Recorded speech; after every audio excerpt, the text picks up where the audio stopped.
ایک بوڑھی خاتون مکہ کی مشرکہ ایک بہت بڑی گانٹھ لے کے کھڑی تھی، اٹھانے والا کوئی نہیں تھا. آقا علیہ السلام گزرے، میں سادہ، اٹھانے والا کوئی نہ تھا. تو آقا علیہ السلام نے اس سے پوچھا، بی بی کوئی بوجھ تیرا اٹھانے والا نہیں تو اجازت ہو تو میں اٹھا کے پہنچا آؤں؟ پہنچا دیں. آقا نے اس کی گانٹھ سر پہ اٹھا لی،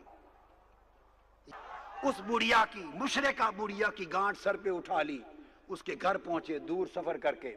جب گھر پہنچی گانٹھ رکھ دی تو چلنے لگے.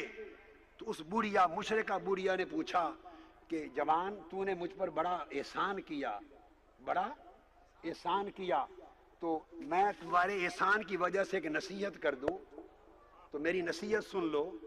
آپ کھڑے ہو گئے کہ کیا کہتی ہے خاتون؟ اس نے کہا میں نے سنا ہے مکہ میں ایک جادوگر آیا ہے، ایک جادوگر آیا ہے، جو اس کی بات سن لیتا ہے اسی کا ہو جاتا ہے. تو آقا علیہ السلام نے پوچھا بی بی اس کا نام کیا ہے؟ اس نے کہا اس کو محمد کہتے ہیں. تو نصیحت کیا ہے؟